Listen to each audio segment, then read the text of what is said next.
Welcome to I've Always Wanted to Watch That, a spin-off podcast from the Average Joe's Movie Club cast. I'm Justin, and in this episode I'll be talking with my podcasting partner in crime, Joey, as we give the show a bit of a belated opening episode, I would say, as we each present a movie that we've always wanted to check out. Welcome, Joey. How's it going? It's going, man. How are you this evening? Not bad, not bad. Hit the gym, fed the kiddos, tried to get them settled down, and now we're going to talk about some movies in a little bit of a different format than what we normally do, hey? Oh, yeah. Definitely. For sure. Should be interesting. All right, well, I'll let you go first. Let us know what the movie is that you picked that you've always wanted to check out, and what kept you from watching it all these years. So I picked Serpico from 1973, directed by same guy who directed 12 Angry Men. That's Sidney Lumet. Lumet. Okay. Yeah. Mm-hmm. Yes. I don't really know what kept me from watching it. It's just one of those things. Like the first time I ever saw the cover, and I was like, "Oh, that's Al Pacino." I think it had been not that long after I had seen like The Godfather, and I was like, "Okay, this is it's gonna be real cool." And it's been on my watch list forever, and it just never got watched. There's no real reason for it. It just kind of happened that way. Yep, it's funny what happens that way. Here's some fun facts about Serpico. But first, let's talk about the synopsis courtesy of the IMDb. An honest New York cop named Frank Serpico blows the whistle on rampant corruption in the force, only to have his comrades turn against him. That's mostly accurate. All right, so those fun facts I had alluded to. The film was shot in reverse order, so Al Pacino began with long hair and a beard. Then from each scene, his hair and beard were trimmed bit by bit until he became clean cut there for the opening. After he decided to make the film, Pacino invited Frank Serpico to stay with him at a house that Pacino had rented in New York. When Pacino asked Serpico why he, came out like he did, Serpico replied, "Well, Al, I don't know. I guess I would have had to say it would be because if I didn't, who would I be when I listened to a piece of music?" Kind of interesting answer there. Pacino considers this movie to be one of his greatest achievements as an actor, and I would agree. The film ends with an epilogue talking about him going to Switzerland. Apparently, he didn't like it there that much, and he ended up returning to the U.S. And as of 2015, he was living on a small farm in upstate New York. We can't forget that our buddy Adam, who was on our podcast for Nightcrawler and Blue Valentine, watched this movie and had recommended it to us. So here we go. I guess we'll dive in. All right, so Serpico is from 1973. Like you had mentioned, it's directed by Sidney Lumet, starring Al Pacino, and it is a biographical crime film. All right. So, classic opening where, we see something bad happen to the main character. In this case, he gets shot and gets carted off to the hospital. So we have that in our mind the whole time as we're going along. Yes, and I I imagine this was done intentional, that or I just straight up missed it. Like, obviously, I could see the blood and stuff on his face, but I couldn't really tell where he was shot. And then, they get him on the gurney and stuff, and they start cutting all his clothes off and his necklace, and you don't ever really see any blood. And I'm just like, they didn't shoot him in the face, did they? Like, but then, hey. So I thought that was kind of strange at the beginning. Not bad or anything. It was just like, okay, like, he's clearly shot. They're making a big deal out of it, but you're used to seeing when they cut the people's clothes off, they're covered in blood and right, all that kind of good stuff. Yeah. So then it flashes back to him like becoming a cop, and I definitely was having some reminding me of The Departed here, since this all is all about undercover cops and dirty cops and stuff. So definitely getting those vibes here. I can see that for sure.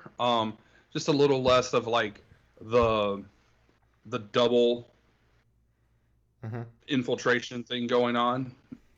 Um, but yeah, I could see that with the whole corrupt cops and everything. So For being so, this movie was done in '73. It definitely has this older look to it. Very grainy kind of New York setting, which I guess kind of works well with the I guess the level of grime that they're dealing with here with all these corrupt cops. Um, Jumping into the first, I guess, action scene or moment of a little bit of tension. Serpico and his partner, I believe, they come across a rape, and so they bring the suspects back to the station, and the one guy roughs him up, and Serpico wants no part of that, and he ends up talking that suspect into, I guess, turning his buddies in. Um, well, I had kind of read through that in the wiki plot synopsis, and that didn't really stand out to me a lot when I watched it. And then I looked back at it, and it was definitely there, but it was a lot more subtle than what the synopsis had kind of spelled it out to be. But it definitely is the case. well, yeah, and that's the first time you really see because his partner is like, hey, that's not in our quadrant or our zone or whatever, and All he's like, right. nah, it's on the borderline. Let's go. So they go, and then they catch that guy um, out of the three of them, but I guess he didn't really do very much. He was there more of an accessory, and Mm-hmm. so after the one cop roughed up the suspect, Serpico kind of showed some kindness and humanity, like, hey, you're gonna take the fall, like, you know, da da da da da, turn your boys in. So then they Yep. turned him in,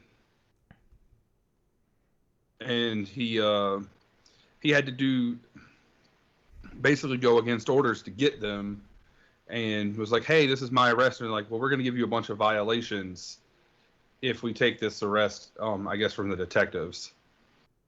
All right. All right. So yeah, you definitely up front see his nature.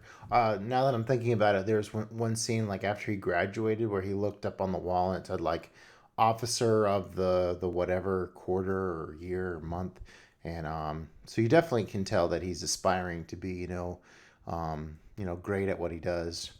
The next thing that stood out to me is the peeping tom scene. He kind of shows off his ballet moves. He's with this girl and they're going to parties and stuff. She introduces him as a cop, and he's just like, "Yeah, don't do that. That's kind of a conversation killer." But I think it's the principal from Back to the Future is like the main cop, and like he rushes into the bathroom. And he's like, "Oh, you were blowing him or whatever. You get out of here."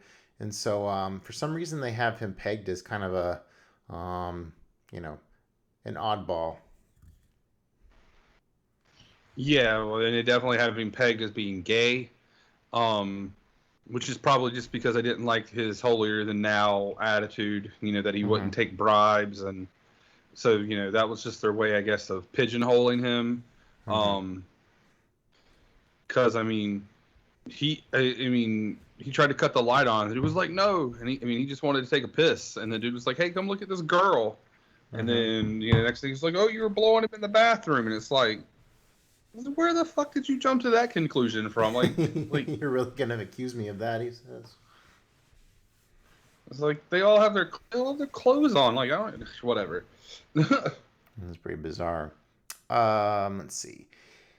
Then I remember the cops shooting at us. So Serpico's under doing the undercover deal, and he chases down a suspect. I forget what the suspect was doing, but some cops roll up on him and just start firing like crazy at him, and and then he freaks out at him like, "Did you even look at who you were shooting at?" So You another didn't instance of where. identify. Mhm. Yeah, didn't identify yourself as police. Didn't. say stop. You just started firing away, Yeah, definitely and then shows what the and cops in this town are all about. and then had the balls to ask for the arrest because they had fucked up a car, firing away, and needed to have a reason for having shot up said car. Oh, that's right. Yeah, he asked him to um, do him a favor or whatever. The solid. Um, the next scene that stood out to me was he gets transferred and then he goes to this department where like they're giving out pot to like see what what that's The like. So they effects of yeah, so they can spot that and he runs into this kind of more of a high profile guy. Um, who like has definitely ambitions of being more of like in the leadership of the department and has like political connections and so forth. So that's the scene of them hanging out and like banging on vending machines trying to get potato chips. So we get a little bonding there. Um, Man, the wardrobe. That's definitely an all-star in this movie. Pacino's like constantly wearing all these different kind of like hippie clothes, and I always got a kick and out of his like Gilligan hats where they're like pressed all the way down, so it's like a cone on his head. and then on the ever changing hair and facial hair. Mm-hmm. It's very interesting that they shot it backwards so that they could, instead of having to like wait on everything to grow or to use makeup and effects or wigs, what have you, that they're trimming it down Mm-hmm. and shooting it backwards. Like you said, that's kind of cool. And of course, he's got the big aviators through a lot of the movie too. So Mm-hmm. Yeah, it's a cool scene whenever he's on a motorcycle with his girl, just kind of enjoying life at that point. Remember him getting like it's a actually what I'm. place and getting a puppy. Go ahead. Yeah, I was about to say that scene is actually the backdrop if you're um a pro or patron on Letterbox. That's the backdrop that they show for the movie. Is him on the motorcycle, and he's got the mustache, and then the big glasses. So Yeah, definitely a different that look that for Pacino. right. We're so used to seeing him being like baby face in like Dog Day Afternoon and The Godfathers. So Um, he was the puppy, like was adorable. Like didn't do a ton in the movie, but just randomly bought a dog on the side of the road while he was moving in. And you had the dog kind of the rest of the movie throughout.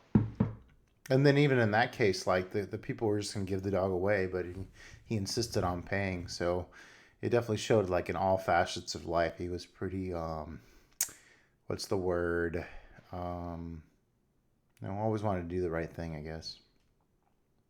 Yeah, I don't want to say pious because that puts more of a religious overture to it, but he definitely, like you said, he just tried to do the right thing, be righteous or stand Mm-hmm. up or however you want to put it. All right, so he gets transferred again, which is not a great idea. Actually, I think before that, like there's an instance where like he gets passed an envelope and he just kind of takes it and he figures out there's some money in there. He's like, "What do I do about this?" And they're like, just forget about it, basically. So he's not too comfortable with that. But then he gets transferred, and that's not a good idea at all because yeah, he goes up to a real sleazy department. Yeah, this is Um, where he goes to is this where he goes to Vice? like that whole room full of like guys, and they're like, "Yeah, you got to be taking these payouts because that's like all we do, essentially." Is this where the dude rolls up to him and he's like getting a cone or like a snow cone or something, and he tells him to get in the car, and he's like, "You're fucking with $125,000 if don't get in the way, or am I too far ahead?" That reminds me of the one we hear about whenever he gets involved in narcotics towards the end. Yeah, yeah, yeah. That's where I was thinking we were, but I guess he transferred like 800 times. So, Yeah, true. This is like so he gets introduced to this one cop and he's like, "Yeah, we've heard stuff about you, but you just need to be cool and, you know, be responsible for taking these payouts." And he's like, "Yeah, I don't do that." And basically everybody thinks he's full of shit because like they just keep going on with their plan, and he gets his partner, and they go in, they pick up some money, and he's just like, here's your money. He's like, I don't want it, and so he stashes it for him. So that's kind of like the where he's at this point in the movie. Um, Although he's still so he doesn't like being with these shady guys, but at the same time he still is like insisting on being undercover instead of a uniformed cop. I guess he thinks he's able to get more done on the street since I mean he speaks Spanish or whatever, and so he can like fit in real well. But yeah, none of his colleagues at this level are in do the right thing. Yeah, no, they're just all corrupt. Just all corrupt. It felt like Ra's al Ghul was going to show up to like destroy the city because they were just that corrupt. He tries to send word up to like the police commissioner through that one guy with the glasses, and he's just like, "Hey, he'll contact you. He'll contact you," and he just keeps getting the run around. Serp refusing to play ball really kind of pollutes the new relationship he has with that one girl who, when he meets in like his garden area, and they hook up and they're real happy at first, and yeah, he just is not happy overall because he just cannot get what he's trying to do. Um, at one point, he like goes against his colleagues and busts this really dirty crook guy. And all the guys around him are like, "Hey, that's one of the guys we pay off. What are you doing?" And he roughs him up and puts him in the holding cell. And even, I mean, he points out they pull his report, and he's a cop killer and stuff, and doesn't face his the guys at all. Yeah. Well, when you're that corrupt and you're getting that much payoff, the money is more about the money and maintaining your status quo than doing what you're supposed to do at that point for everybody else that's not Frank Serpico. And so we had mentioned he had that buddy that kind of had a track to be in more in a leadership role, and he had connections at City Hall. And so they go to like the mayor's office and try to make some leeway, but then he gets pushed back from that, saying like, "Hey, we can't go against the cops. I mean, things are grim out there. We need to be unified out on the streets," and so he doesn't get anywhere there. Um, Eventually, what he sends word up the chain that he's gone to an outside agency, and that finally gets their attention. So then they make him look real bad in front of all the guys by calling him up to the boss's office to talk about it. Um, this scene kind of played out for a while, but eventually, what they force him to testify, even though he doesn't want to, but then it ends up being a big sham because like basically the prosecution just frame it a certain way and don't ask him any like the pertinent questions or information that he really wants to get out. Yeah, and he was not happy. He's like, "Let me answer the questions," and they were just like, "No, that's it. Get out." Yep. Gets transferred again. This time, and it was kind of cool whenever he gets to this department. Like I think, they were kind of hinting around that, like, "Hey, we've heard that you're a bad egg or whatever," and he's very aggressive with them. But then he gets partnered up with, I guess, the boss of the unit, and he's just like, "Yeah, I'll be your partner." And so they go out, and he's this first time he's with a clean cop, and there's this cool scene where like they go up on this building and they climb up to the top of it and they get the drop on them, and then they bust in and they basically break into this some kind of criminal ring, and they're like, "Hey, why are you here? I mean, we already paid you guys off." And they find out that in this particular precinct, the retired cops are the ones in charge of collecting and giving these crooks protection. And they voice it up to the boss, and the boss does not care. So at this point, they have to take it to the New York Times.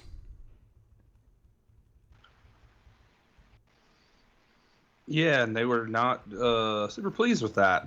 Go figure. Yeah, he's getting a really bad reputation with everyone by this point. Let's see here. Yep. So then Serpico gets transferred again. He ends up in that narcotics unit, like you had talked about. And whenever he gets in the partner with that car with that one guy, and it's just like there's no messing around. I mean, this is like high dollar stuff. I mean, where you used to work, like the payouts were just minimal stuff. But with us, doing payouts for drugs, it's big time money, and we depend on this money and all this stuff.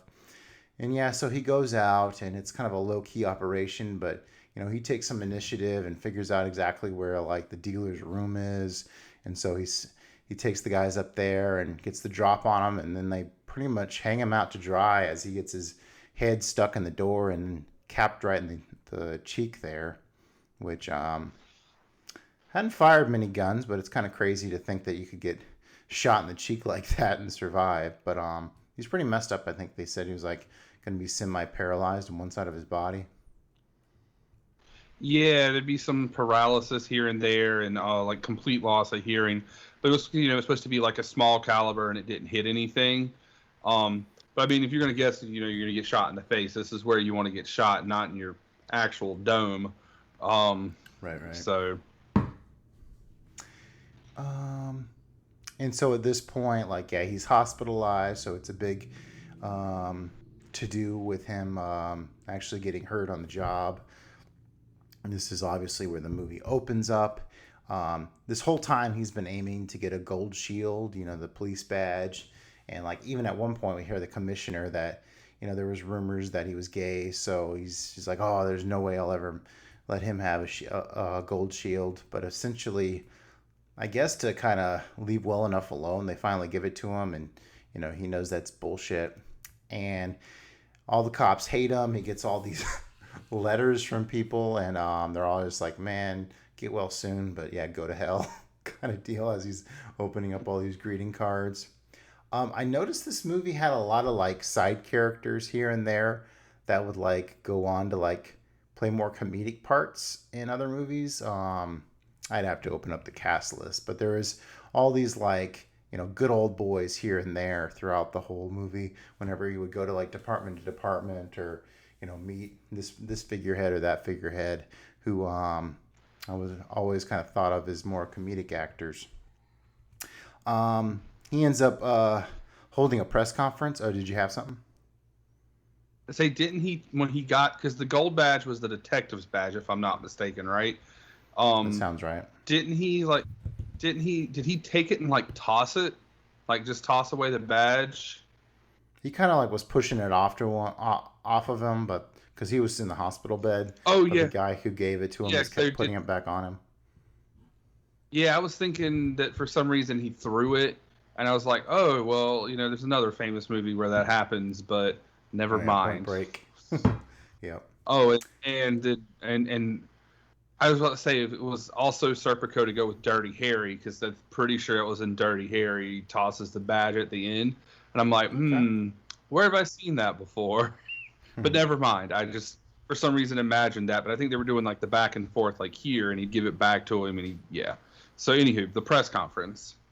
Yeah, so he finally holds a press conference, says everything he wants to say, and then we get this but right before the credits roll, we see he ships out to Switzerland to get out of Dodge, because this whole time he's kind of had his neck out there since he's working with guys that he's pretty much throwing under the car or truck or whatever. But that's what he's trying to do in order to do the job he thinks he should be doing. I would say overall I like Serpico a whole lot. Definitely the last hour I thought was better than the first hour, as we really get into like him dealing with this corruption and so forth. This impossible situation where he basically had to beat down the door for anyone to actually listen to him because the system was so corrupt. Pretty close on this one. I was thinking either 4.5, 5, pretty close to 5, but I would keep it at a 4.5 for me. How about you? Despite the fact that there's a lot of like interesting stuff happening, and that Pacino literally put this movie on his back and carried it. Like, I thought that the movie, outside of the beginning and the end where you see the stuff around the gunshot, I thought the most of the middle of the movie was just very boring. Like I wanted it to be more because that kind of all right, we got a cop, he's fighting against corruption, and it didn't do anything for me. Like stylistically, great. All the stuff about wardrobe and all that stuff, great. Al Pacino, fantastic. I can understand why he thought it was his best performance because, damn, he killed it. But I gave it like a 3. I just thought it was maybe if I rewatched it or something, but I thought it was very boring. Oh, that's unfortunate. Well, yeah, I thought it was a pretty special one. What did I want to say? Yeah, I just really, I guess, got caught up in like what he was going through and was like kind of completely blind. You know, flustered the fact that yeah, he was making no progress whatsoever. So yeah, I definitely understand why this one's a classic. All right, let's get into our next movie, which is the one I have always wanted to see, and which has actually inspired this here podcast, is Sneakers. So I don't think most people have actually even ever heard of this movie. It came out in 1992, which is a little later than I thought, but we had this VHS shelf in my house growing up, and Sneakers just was always there, and I was like, I wonder what that's about. Looks like an interesting cast on the front, strange title, but for some reason or not, never had popped it in to that old VHS player, and up until a few days ago, I still hadn't seen it. That's kind of the beauty of this podcast deal, is like one of us picks a movie to watch, and we got to have it watched by the podcast. So this is like the ultimate like watch the movie or else kind of situation, huh? Yeah, for sure. And to your point, I had never heard of this movie until you're like, hey, I wanna watch this movie. I've never seen it before, and I was like, what the fuck are you talking about, Justin? All right. The synopsis, as per usual, IMDb. A security pro finds his past coming back to haunt him when he and his unique team are tasked with retrieving a particular important item. All right, some fun facts about Sneakers. So when when Martin, played by Redford, and Cosmo, played by Ben Kingsley, attempt their initial prank at the beginning of the movie, the building that they're in is actually, you had probably seen it before, it was from Back to the Future as the Clock Tower building. So, the computer in Ben Kingsley's room in the office at the end it looks like a circular bench, is actually a Cray YMP, a multi-million-dollar supercomputer that was one of the world's fastest computers at that time when this movie was made in 92. So River Phoenix is in this, and the reason he took this role is because apparently he was in some heavy character work whenever he did My Own Private Idaho, which is a Criterion directed by Gus Van Sant. He did with Keanu Reeves. So he took this job in order to get a little bit of a low stress money gig after that movie.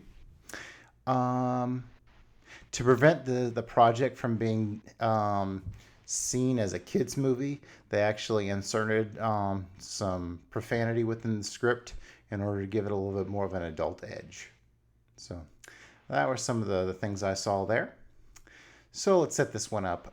Sneakers, like I had mentioned, is from 1992. It's an American crime comedy directed by Phil Aidan Robinson. I haven't really heard of that director before.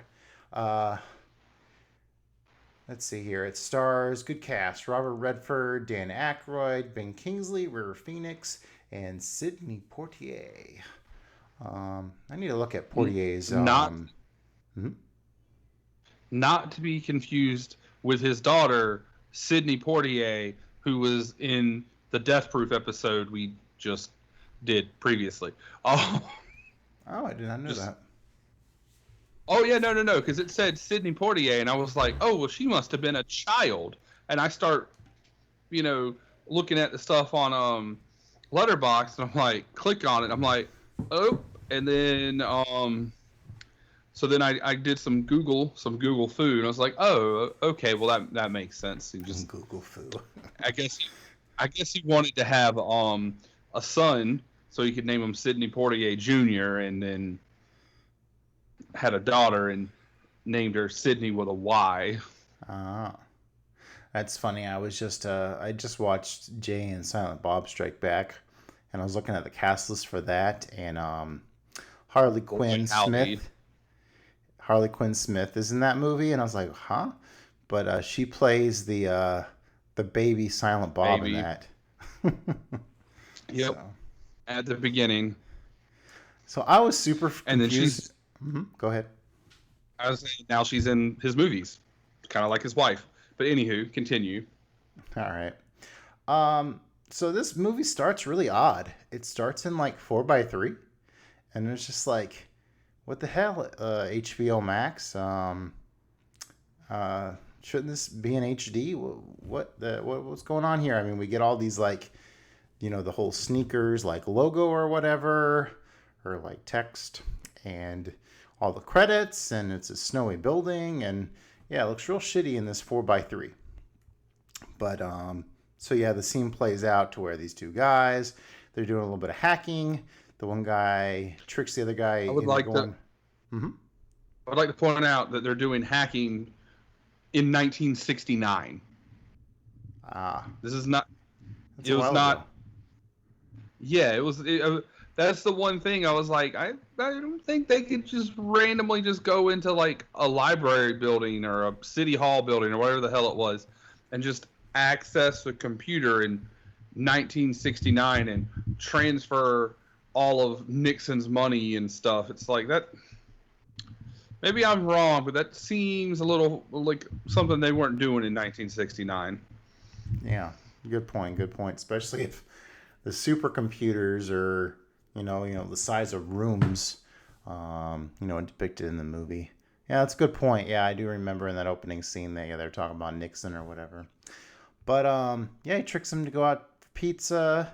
He ends up getting busted, and then we flash forward to his crew, I guess, years later, and we see that they are basically Robert Redford is the chief of this crew of guys that do like ethical crooking, where they go in and they like steal stuff, and they get paid by the agency to like exploit their vulnerabilities, like an ethical hacker kind of deal.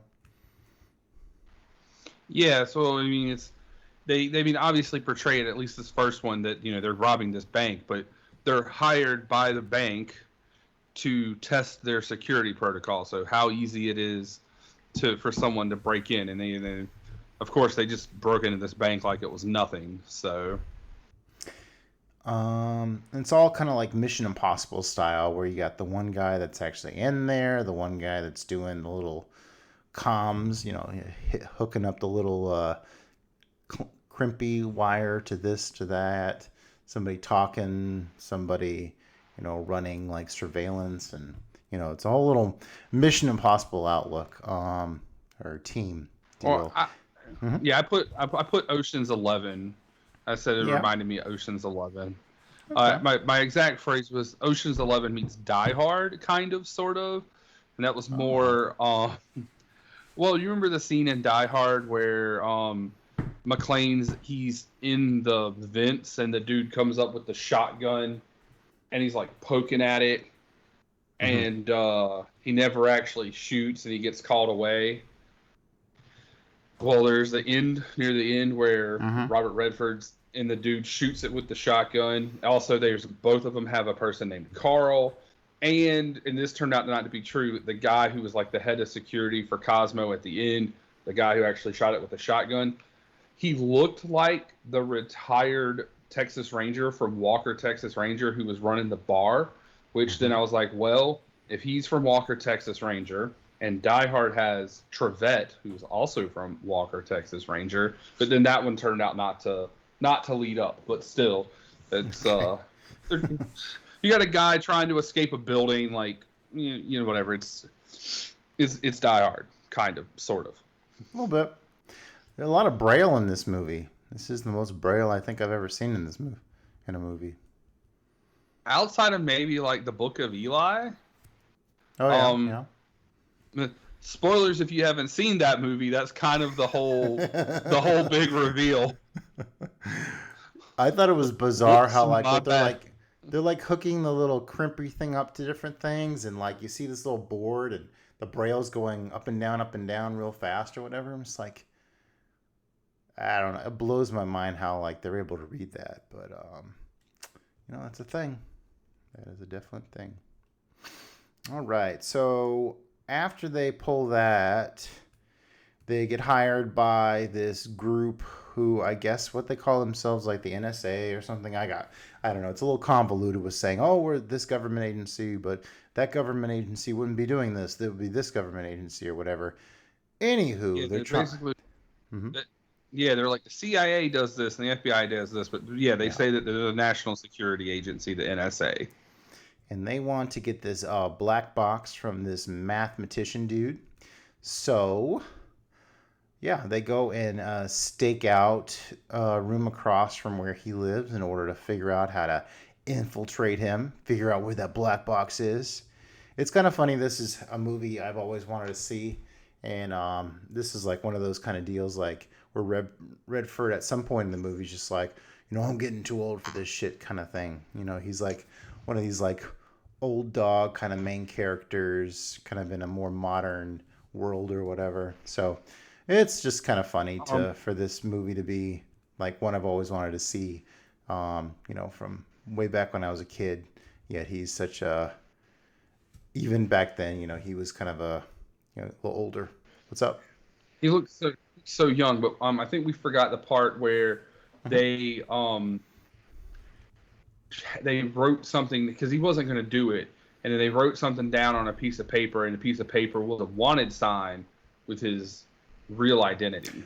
Oh, that's right. He wants and he like for doing this, he wants his like record cleared or whatever, right? Because Yes, they and there's because they mentioned they have dirt on each member of his crew, right?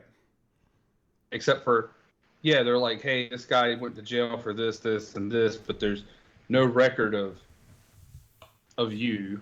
Um, Was it the and River then Phoenix they character they didn't have any dirt on or something? I forget. uh yeah, so like the one guy was ex-CIA. Dan Aykroyd had been to jail and was Mm-hmm. um, a conspiracy theorist. Um, All right. I so they Yep. and use that as leverage to get him to get him and his team to do it. Little blackmail. Yep. The lady character, who I guess used to be Redford's fling, is played by Mary McDowell, who I fondly remember as the First Donald, Lady from Independence Day. What were you going to say? Mary McDonnell, not Ah, McDowell. oh, good call.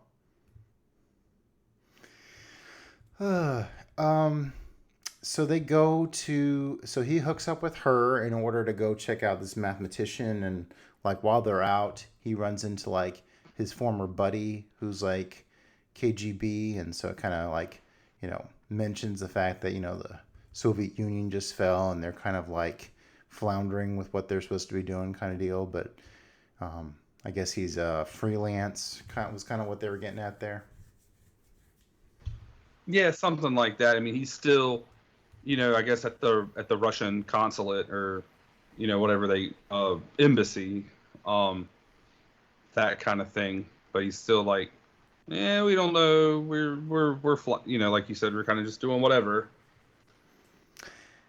And then he gets his crew up in that room across from the mathematician's room, and they're like taking videos and trying to figure out what his password is by, actually videoing him typing on the keys. Pretty old school form of hacking there. Uh, he has this lover that comes in, and so they get to do a little spying on them as they shut the blinds and do their business. Eventually, Redford goes over there and runs into her, and they got the whole deal where like they're talking into his ear with an IFB or whatever. and feeding him lines. And so it's a combination of them giving him tips on how to get out of the situation, and him coming up with his own stuff. Um, Kind of funny to see Aykroyd in this kind of role of this like kind of part of this heist team kind of deal. This is a little unusual. I guess just oh, Well, go ahead. yeah, I was gonna say yeah, but I mean, he's the comedic relief. He's Uh-huh. saying all the crazy shit about whether it was JFK or the fake moon landing or Right. name a conspiracy, he's got it. Yep. And in real life, he's a big he's all into the UFOs and stuff. He reminded me a lot of the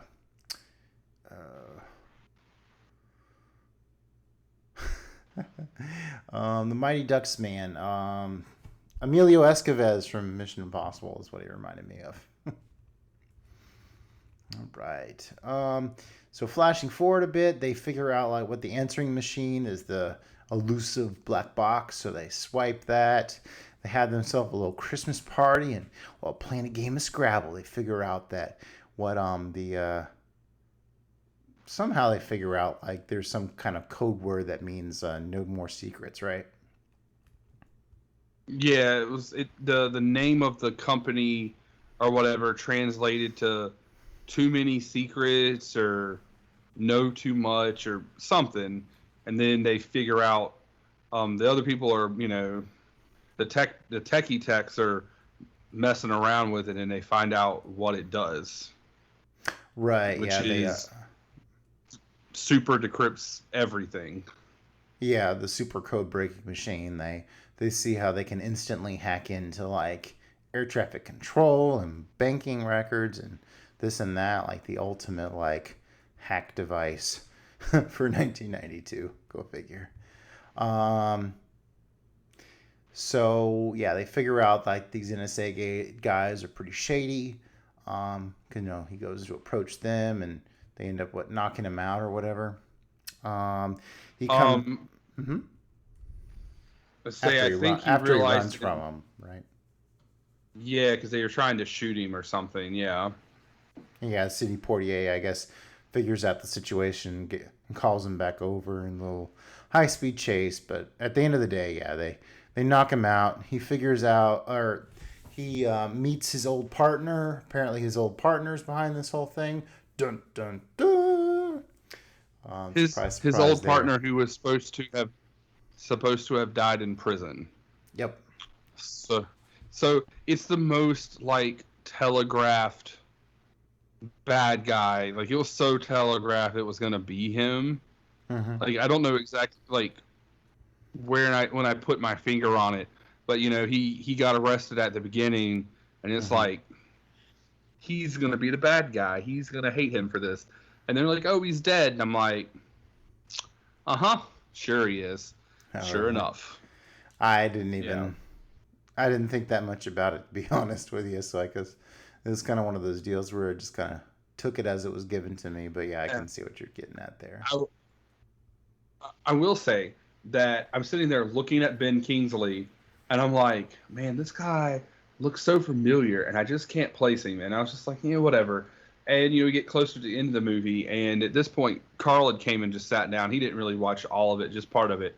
And we were both like, this dude is so familiar. So he starts, looking up the cast, and he's like, boy, that is a big name. Because I had said something about how you've got Robert Redford and Dan Aykroyd and Sidney Poitier, so you've got these big, big time actors as the good guys. It's like you need someone who's as the bad guy that can hold his own, with that kind of name. And then it's like, oh, it's Sir Ben Kingsley. Well, never mind. I guess they did that. Hmm. Let's see here. The next thing I remember being kind of note. So they get called by this one agency who want the device or whatever, but they don't have it anymore. So they have to go and break into that location to get it.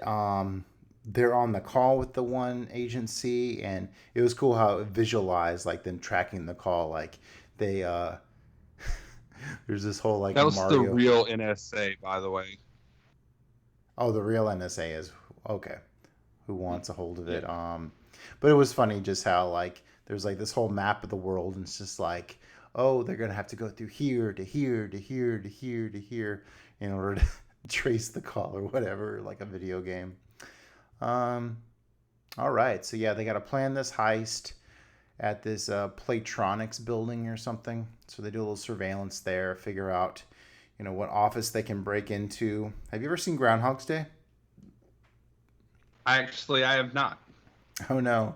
Okay, so like the nerdy guy who they want to break into his office, he's known as Ned Ryerson in Groundhog Day. So that's kind of just what I was referring to him as throughout this. As the girl character, she goes and flirts with him, gets a date with him, and gets him to say passport, I think, on some kind of audio recording so they can break into his She, wa- office. she gets him to say a bunch of stuff, like the whole phrase, "My name is, my voice is my password, let me through," or whatever the hell it was. But password was the one that she had to like just. I guess she couldn't get it casually because she was like, "Hey, you know what word I'd really, really like to hear you say? Password." Um, Not like that's obvious enough when he's working at his top secret facility. Ugh. Um, yeah, but I feel like that was his first date in a long time, so he was just like, "Oh well, hell yeah," because they were on 1992's version of Tinder, so yeah. Um, and he figures her out because like she goes to like the door or something, and like her purse gets she knocked goes. over. Hmm. Yeah, I think she went to the restroom, but yeah, her purse gets knocked over, and he sees her real ID with her real name. And then Bing Kingsley later on, he snoops it out because like they mentioned that like some algorithm or whatever paired them up, and he's like, no, that's bullshit, and she's not who she says she is, kind of deal. So yeah, they. Yeah, because Hmm? he takes because yeah, the office guy, takes her. He's like, "You took my card, blah blah blah," and she passed all the tests until she's like, "Man, that's the last time my computer date." And he's like, "A computer matched you with him? Nah, that's not real. No computer would ever do that." And it's like, bruh, put too much faith in computers, man. That's how you get Skynet. So yeah, there's this big confrontation between Ben Kingsley, Robert Redford, and his guys. Um, they get the slip on him because they like give him the box, but the box is empty. Doesn't have any of the tech stuff in there for the decryption. And then there's this fun scene where they're like walking the blind guy through, like driving over to the Playtronics building to pick him up or whatever. One thing I noticed about this movie is the score is really odd. Like there's moments where like it kind of has this Predator feel to it, like the actual score from the Predator.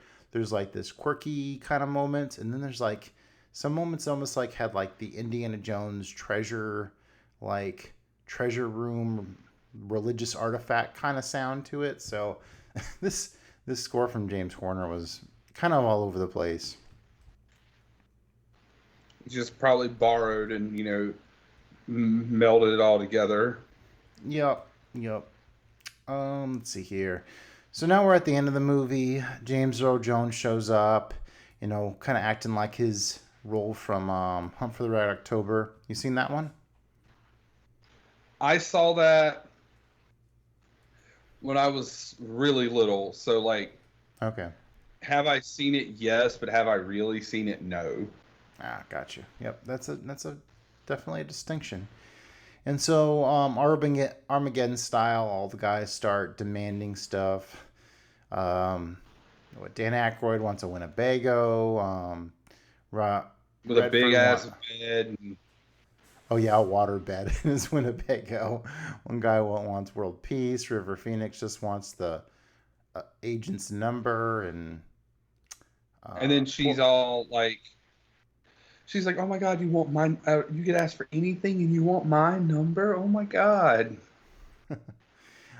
Portier wants to take his wife on a European vacation plus Tahiti. And plus Tahiti, which is not in Europe. Yep, yep. Oh, but turns out they gave them the slip too, because Robert Redford still has the chip. And apparently they break into the RNC and they do a little money reshuffling as they make the Republican National Convention broke. Um, yeah, this was during the Bush years, so I guess there's a little political commentary there at the end as this movie wraps up. That quirky music again. Glad I finally checked it out. Definitely not great, but it's a little kind of a fun ride with these actors. I think it deserves about a 3.5. That's what I gave it, was 3.5. It was very entertaining. They like the having good actors in the movie, even if it's not great, they definitely bring something to it. Because if this had just been, you could have made this movie, put it on TV, and replaced every one of those big actors with somebody else, and it just, not that it necessarily wouldn't be good, it just wouldn't have been the same. I Mm-hmm. mean, they're good actors for a reason. Yep, yep. All right, thanks so much, Joey, for joining me on this quest to watch these movies we have always wanted to watch, but just never got around to. As always, you can follow us on the Average Joe's Movie Clubcast on YouTube, Letterboxd, Facebook. Yeah, look for us on there. Got another episode coming up not too far away. We're doing, what is it again? We're doing Joey's movie of Hook and Song of the Sea, I believe it is. And we're going to be Yep, Song of the having Sea is what you. Spun. Yep. And Yes, we will. Nolan will, my son Nolan will be joining us on that little foray. Goodness. Man, we have only been Yeah, recording for 50 minutes. How about that? Feels a little odd. boy, howdy. I enjoyed that we went through the stuff so much faster. You went at almost like a my kind of pace, not going crazy in depth on this stuff, and we didn't have the hour at the beginning of this is what I've been watching and this is what I've been doing and blah blah Yeah. blah. So it was nice. Yeah, a little bit different show. Can't want to toss it up a little bit, give it a little different feel. Anywho, hope everyone has a great day and keep watching good movies. Indeed.